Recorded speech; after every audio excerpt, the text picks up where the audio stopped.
Hello, friends. Welcome to my channel, Passion Education.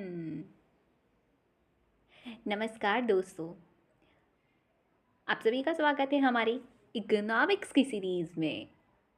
आशा करती हूँ आप सभी बहुत ही बढ़िया होंगे और आपकी तैयारी बहुत ही अच्छे से चल रही होगी। दोस्तों, आप सभी ने मेरी पिछली जो सीरीज़ मैंने शुरू की उसको बहुत ढेर सारा प्यार दिया है, देते आ रहे हैं एंड उसी के बलबूते पे, उसी के बेस के ऊपर मैं डिसाइड कर पाई हूँ कि आप सभी एस्पिरेंट्स तक मैं कुछ और भी सीरीज़ लेकर के आऊँ, कुछ ऐसा जो आपकी तैयारी में आपके लिए बहुत ही ज़्यादा हेल्पफुल साबित हो। एंड उसमें मैंने डिसाइड किया कि इकोनॉमिक्स ऐसा सब्जेक्ट जो कि एक अच्छा खासा वेटेज रखता है किसी भी कॉम्पिटिटिव एग्ज़ाम में। क्लास 1 क्लास 2 लेवल के एग्ज़ाम्स में इसका वेटेज काफ़ी ज़्यादा है। जब आप मेंस के बारे में भी बात करें दोस्तों, तो अगर आपको इकोनॉमी की कॉन्सेप्ट पता है तो बाकी बहुत सारा आप लिख सकते हैं।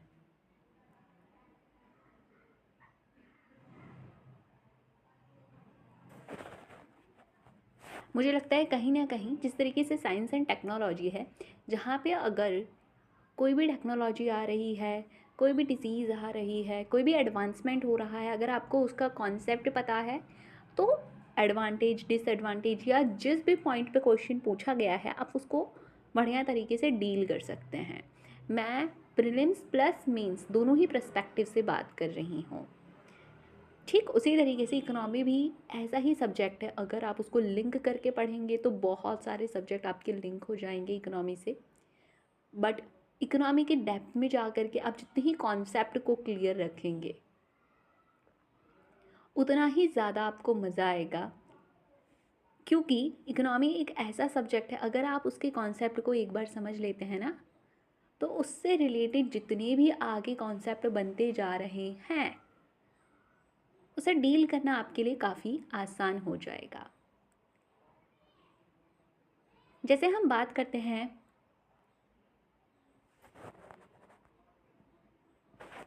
CRR की, कैश रिजर्व रेशियो।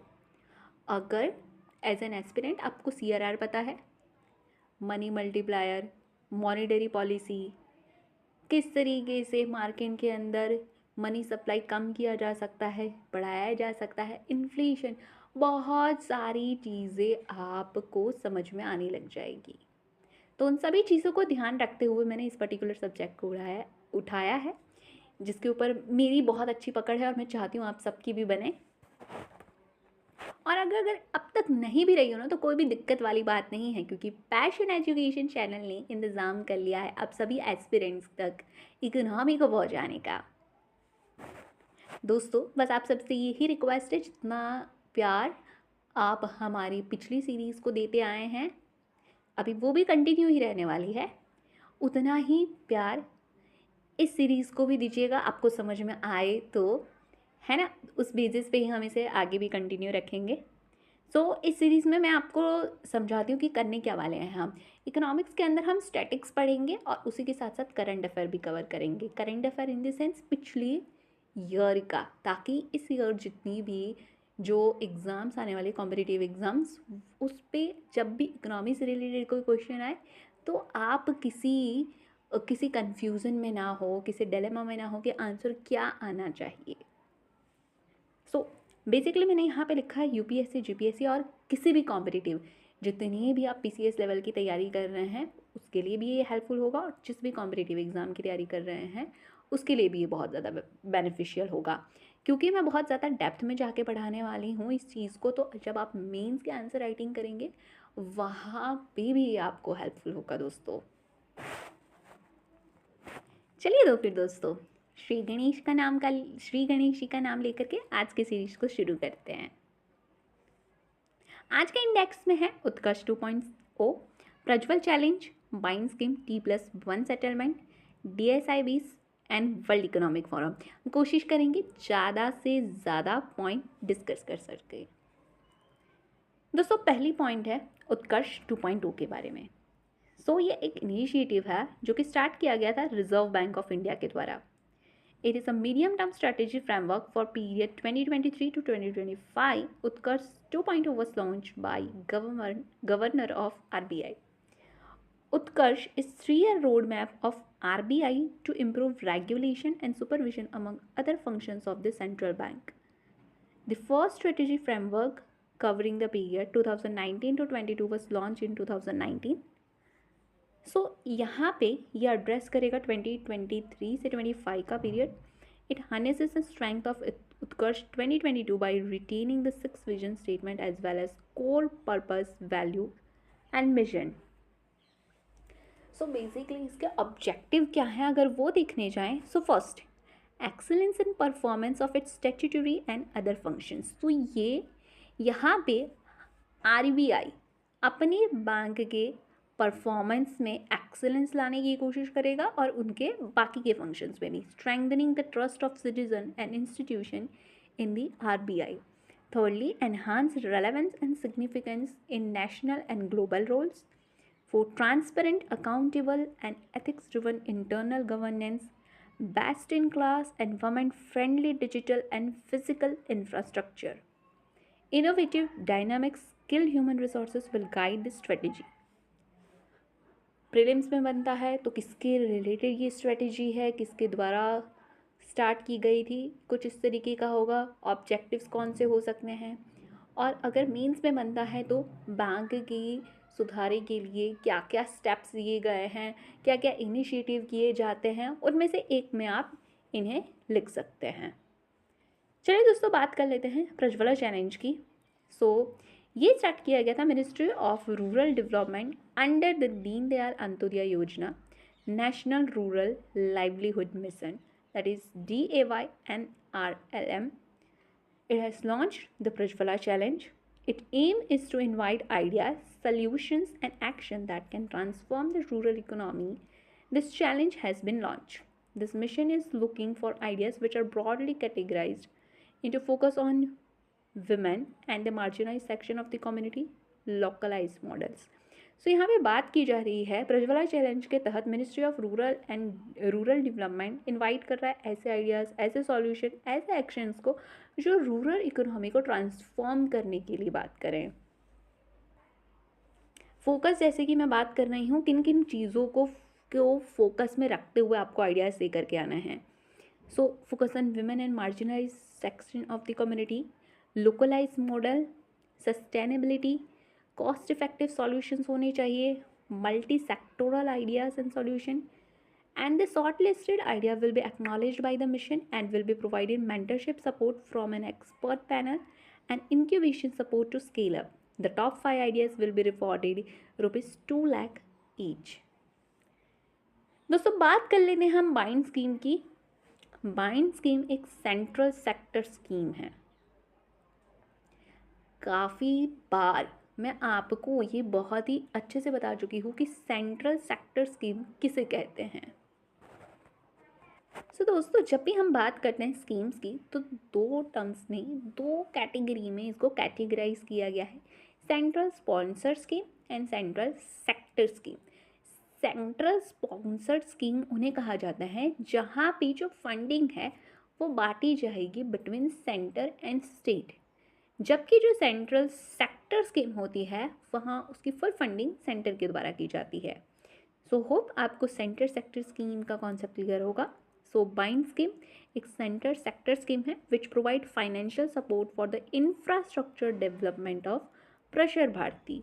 ये प्रसार भारती के इंफ्रास्ट्रक्चर डेवलपमेंट के लिए फाइनेंशियल सपोर्ट प्रोवाइड करती हुई स्कीम है. That is all India radio and Doordarshan. This scheme will enable the public broadcaster to undertake a major upgradation of its facility with better infra, which will widen its reach, including in the LWE, border and strategic area, and provide high quality content to the viewers.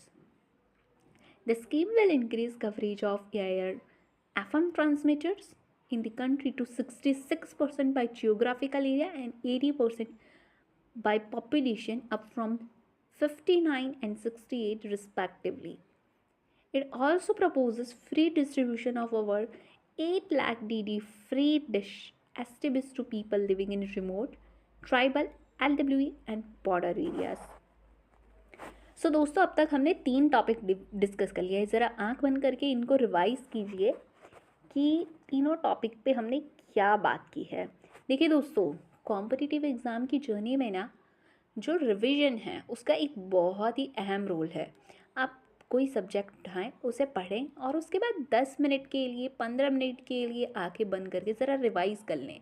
मैं ये नहीं कह रही हूँ एक to एक line आपको एकदम पहली बार में याद कर लेंगे, बट हाँ, जो टॉपिक आपने पढ़ा वो किसके रिलेटेड था, जो दूसरे टॉपिक्स आपने पढ़े या जिस सब्जेक्ट को आपने हाथ में लिया उसके अंदर क्या क्या पढ़ा, कौन से टॉपिक्स पढ़े, उस टॉपिक्स किसके रिलेटेड थे, ज़रा इसको आप रिवाइज करते चलें.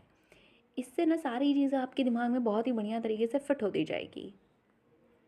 देखिए दोस्तों, पहले हमने उत्कर्ष के बारे में डिस्कस किया, जहां हम देख रहे हैं कि आरबीआई का इनिशिएटिव है, जहां उत्कर्ष 2.0 के तहत वो कोशिश करेंगे सिटीजन्स के बीच में अपना ट्रस्ट स्ट्रेंथन करने की, अपने परफॉर्मेंस को बेहतर करने की, अपनी रेलेवेंस को नेशन और ग्लोबल लेवल पे बढ़ाने की कोशिश करेंगे.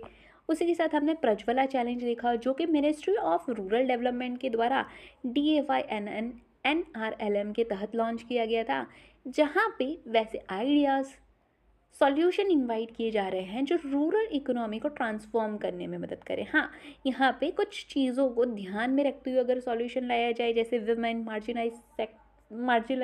Marginalise sections, localize sustainability, cost effective solution, तो बहुत ही ज़्यादा अच्छा होगा. उसी के साथ हमने माइंड स्कीम देखी, जो कि हमने देखा कि सेंट्रल सेक्टर स्कीम थी, जिसके तहत प्रसार भारती को इंफ्रास्ट्रक्चर डेवलपमेंट के लिए फिनेंशियल सपोर्ट दिया जाएगा. अब हम बात कर लेते हैं दोस्तों T+1 सेटलमेंट की. चाइना के बाद India will become the second country in the world to start Trade+1 settlement cycle in the top listed securities. अब ये बहुत ही बेहतरीन तरीके से समझिएगा कि T+1 सेटलमेंट होता क्या है. देखिए दोस्तों, आप ट्रेडिंग अब तो आप अपने आसपास अपने पेरेंट्स को आपने बात करते हुए सुना ही होगा कि ट्रेडिंग करते हैं, शेयर्स में इन्वेस्टमेंट करते हैं. तो जब ये जो ट्रांजैक्शन के लिए जाते हैं ना, परचेज एंड सेल के, ये इफेक्ट में आते हैं 2 से 3 दिन तक में.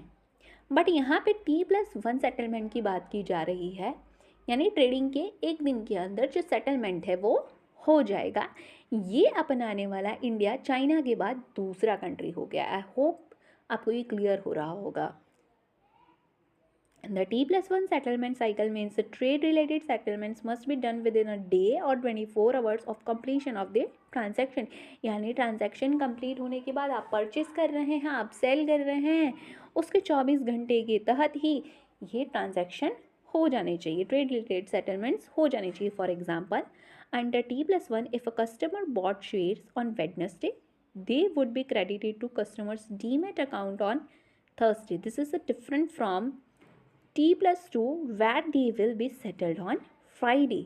सो T+1 सेटलमेंट के तहत क्या होगा दोस्तों, एग्जाम्पल के तरीके से बताया गया है कि वेनेसडे को मान लीजिए एक कस्टमर शेयर खरीदता है, वेनेसडे को उसने खरीदा. अभी तक क्या हो रहा था कि दो या 2 से 3 दिन तक, यानी उसके अकाउंट में वो share account, demat account create किया जाता है. देखिए दोस्तों, ये जो इकोनॉमी है ना, अभी सभी सब्जेक्ट के पर्टिकुलर टर्म्स होते हैं. डीमेट अकाउंट पूछ लिया जाएगा, डीमेट अकाउंट किस लिए यूज़ किया जाता है, शेयर्स के ट्रांजैक्शन के लिए. यहाँ आपको कैच करना है. हर टीचर ये नहीं बताएगा कि देखिए दोस्तों हमने यहाँ पे से डीमेट पढ़ा. आपको भी, अब आप क्लास 1-2 लेवल की तैयारी कर रहे हैं तो आपको क्या नहीं पता था, आप उसको पॉइंट कर लीजिए कि हाँ, डीमेट अकाउंट इस चीज़ के लिए यूज़ किया गया है. वेनेसडे को उसने परचेस किया. डीमेट, उसके डीमेट अकाउंट में जो शेयर्स होते थे वो फ्राइडे सैटरडे तक आते थे.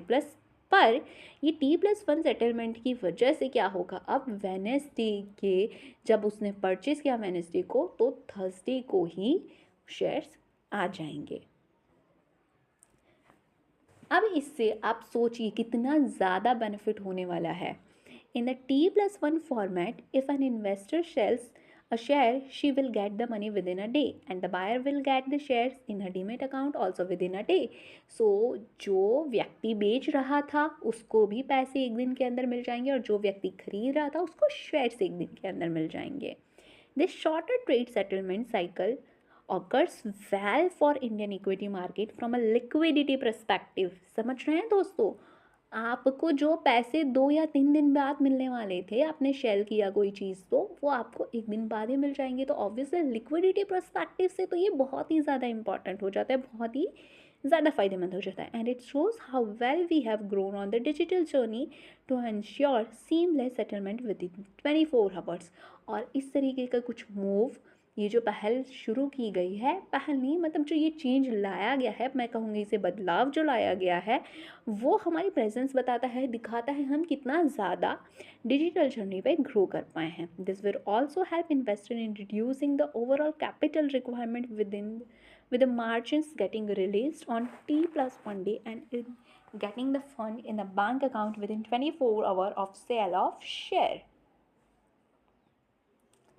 चलिए दोस्तों, अब हम बात कर लेते हैं DSIBs के बारे में. आगे के जो टॉपिक्स थे वो काफ़ी छोटे छोटे लिए गए थे. आई होप सब समझ में आ रहे होंगे आपको. अब यहाँ अपने दिमाग को थोड़ा शांत कर लीजिएगा और 10 मिनट बड़े ही फोकस के साथ दीजिएगा दोस्तों. वैसे तो मैं पूरी तरीके से कोशिश कर रही हूँ कि मैं ऐसे पढ़ाऊँ आपका ध्यान ही इधर से उधर ना जाए. ये टॉपिक बहुत बहुत ज़्यादा इम्पॉर्टेंट है. कई बार GPSC, UPSC, MPPCS, RACS ये सब में इसके रिलेटेड और भी काफ़ी सारी कॉम्पिटिटिव एग्ज़ाम्स पे, क्योंकि मैं इन पे ही बना रही हूँ वीडियो तो इनका ही नाम लिया, बट बाकी और भी कॉम्पिटिटिव एग्ज़ाम्स में भी इस पर से क्वेश्चन बनते हैं. The Reserve Bank designated SBI, ICICI Bank as DSIB in 2015 and 16 and HDFC Bank joined them in 2017.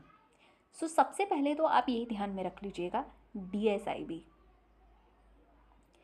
Bank किसको किसको डेजिग्नेट किया गया है. तो SBI, ICICI, HDFC, reserve bank के द्वारा इन तीनों ही बैंकों को DSIB का दर्जा दिया गया है. GPSC का PYQs जो मैंने डिस्कस किए हैं वहाँ पे क्वेश्चन ये भी था कि किन किन बैंकों को कौन से बैंक DSIB के तहत आती हैं या डेजिग्नेट किया गया है.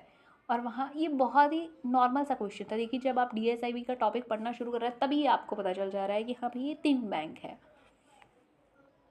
So DSIB are banks that are considered too big to fail.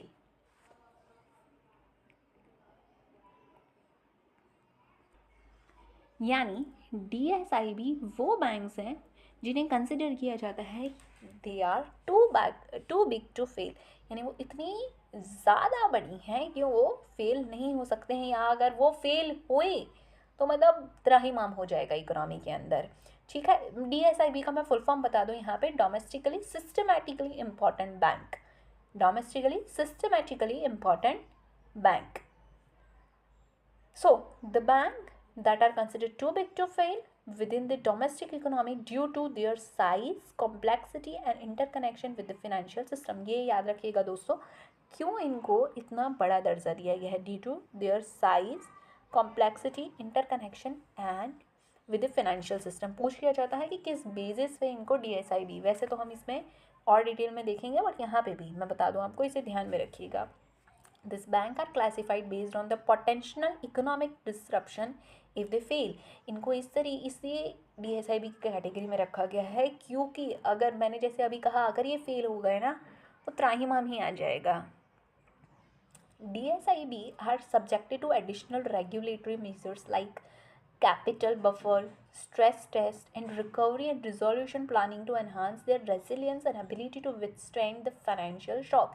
So जितनी भी DSIB बैंक यानी हमारी जो तीनों ही बैंक है उस पर एडिशनल यानी RBI के द्वारा रेगुलेटरी सुपरवाइजरी मेजर सभी बैंकों के लिए होता ही है, पर जो DSIB है उनके ऊपर एडिशनल होता है ताकि जो भी फाइनेंशियल शॉक आते हैं या आए तो उनके सामने ये डट के खड़े रह पाएँ, फेल ना कर जाएं.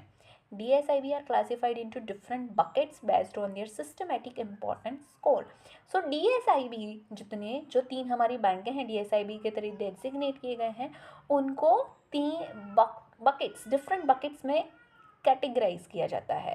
किस बेसिस पे उनको बकेट्स में कैटेगराइज किया जाता है? On the basis of their systematic importance score. Bucket 1 represent करता है लोवेस्ट रिस्क, जबकि बकेट 4 रिप्रेजेंट करता है higher risk. RBI has placed SBI in the bucket 4, HDFC in bucket 3 and ICICI Bank in bucket 1. Based on the bucket in which a DSIB is placed, an additional common equity requirement has to be applied on it. ठीक है, तो जिस bucket में वो हैं उसको ध्यान में रखते हुए उन बैंकों को एडिशनल कॉमन इक्विटी रिक्वायरमेंट करना पड़ता है. अब SBI के बारे में बात कर ले तो है SBI बकेट 4 में आता है, तो इसकी वजह से उसको additional 0.80% of common equity tier 1 की मेंटेन करनी पड़ती है. HDFC बकेट 3 में आता है, तो it has to maintain 0.40 common equity tier 1. And ICICI bank जो कि बकेट 1 के अंदर आता है, लोएस्ट रिस्क है, so it has to maintain 0.20%. यानी यहाँ पे बताया क्या जा रहा है कि बकेट के हिसाब से अगर SBI फेल हुई, SBI का आप देख रहे हैं ना बकेट 4 में है, तो बहुत ज़्यादा रिस्क हो जाएगा.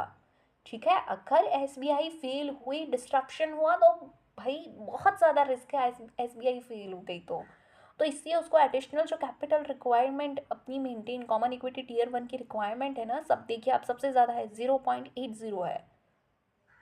फिर जो सबसे कम में है यानी ICICI बैंक बकेट 1 के अंदर है, यानी लोअर रिस्क है, तो उनको मेंटेन करना है 0.20.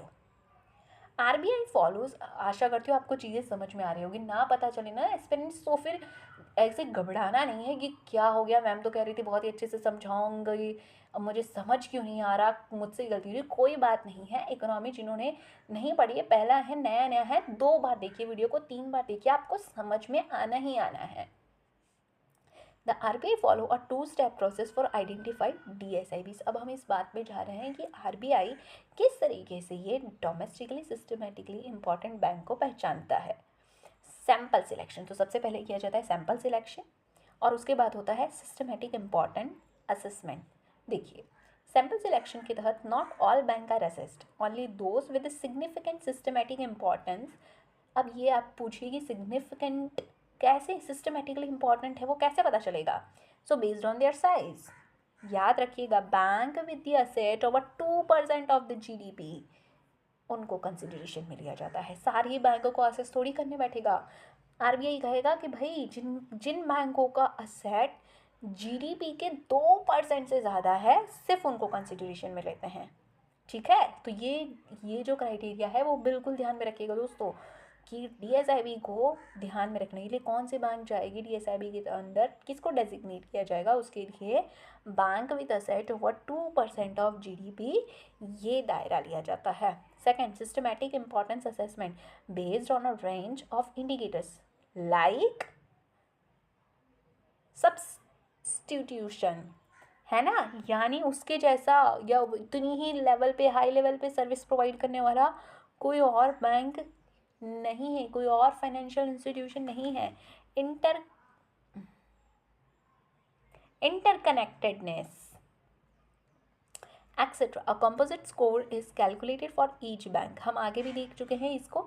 साइज, सस्टेनेबिलिटी, और फिर हमने इंटरकनेक्टेडनेस देखा था, और यहाँ पे से सब्स्टिट्यूशन भी आ गया है. Etcetera. A composite score is calculated for each bank and those exceeding a certain threshold are classified as DSIB. सो दोस्तों, RBI ने 2014 के अंदर ये फ्रेमवर्क इश्यू किया था, जिसके तहत DSIB को डेजिग्नेट किया जा रहा है. सो RBI issued a framework in July 2014 to ensure DSIBs are well capitalized to absorb losses and prevent systematic disruption if they fail. DSIB की तरह एक और कॉन्सेप्ट है जिसे आप लोगों को जान लेना चाहिए, and that is GSIBs, global systematically important bank. So GSIBs are large international bank whose failure would have a global impact. जैसे हमने बात की कि डोमेस्टिकली जो सिस्टमेटिकली इंपॉर्टेंट बैंक है अगर वो फेल करती हैं तो डोमेस्टिक नेशन लेवल पे डिस्ट्रप्शन आ जाएगा, तो वैसे ही ग्लोबल लेवल पे बड़ी बड़ी बैंक हैं अगर वो फेल कर जाती हैं तो ग्लोबल इम्पैक्ट होगा। तो वो किसके द्वारा सिलेक्ट किया जाता है, जो क्योंकि DSIB तो हमने देख लिया RBI के द्वारा होता है, चयन किया जाता है।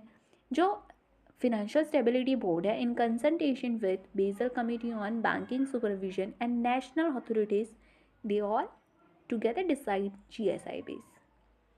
एज ऑफ 2023 29 GSIBs हैं जिनमें इंक्लूड किया जाता है इन कुछ बैंकों को, जैसे कि JP Morgan Chase, bank of America, Citigroup, HSBC, agricultural bank of China, bank of China, Barclays and BNP Paribas etcetera.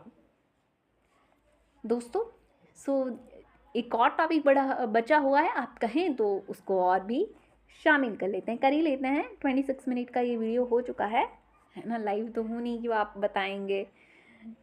चलिए, world economic forum it is an international organization for public-private cooperation. The forum engages the foremost political, business, cultural and other leaders of society to shape global, regional and industry agendas. इसका headquarter याद रखिएगा दोस्तों। World economic forum को मैंने लिया है इसलिए क्योंकि इसके हेडक्वार्टर और रिपोर्ट्स कौन से रिपोर्ट्स जारी करता है उन पे से क्वेश्चंस बनते हैं, तो आपको यहाँ से वो 2-3 चीज़ें ध्यान में रख लेनी है। So basically this concept was proposed by Klaus, a German professor with a background in mechanical engineering and a master of public administration from Harvard. He founded World Economic Forum in 1971, which was originally known as European Management Forum. So year of establishment, और इसको पहले European management forum कहा जाता था, वो भी ध्यान रखिएगा। जैसे कि मैंने कहा वर्ल्ड इकोनॉमिक फोरम के द्वारा कुछ रिपोर्ट्स जारी किए जाते हैं, वो आपको याद रख लेना है, क्योंकि जब ऐसे क्वेश्चन बन जाते हैं ना कि इनमें से कौन सा दिया हुआ रिपोर्ट्स या आसपास में एक साइड में रिपोर्ट दिए गए हैं और ये संस्था पब्लिश कर रही है, और ऐसे क्वेश्चन आप गलत करके आते हो तो आपको बहुत दुख होता है, क्योंकि ये बहुत ही ठीक है, बड़ी बेसिक से क्वेश्चंस मुझे लगते हैं। So global competitiveness report, global gender gap report, energy transaction index, global risk report, global travel and tourism report. So दोस्तों, इसी के साथ आज का हमारा ये सेशन यहीं पे समाप्त होता है। आशा करती हूँ इकोनॉमिक्स के जितने भी टॉपिक्स मैंने कवर किए हैं उसमें आपको कोई भी डाउट नहीं रह गया होगा।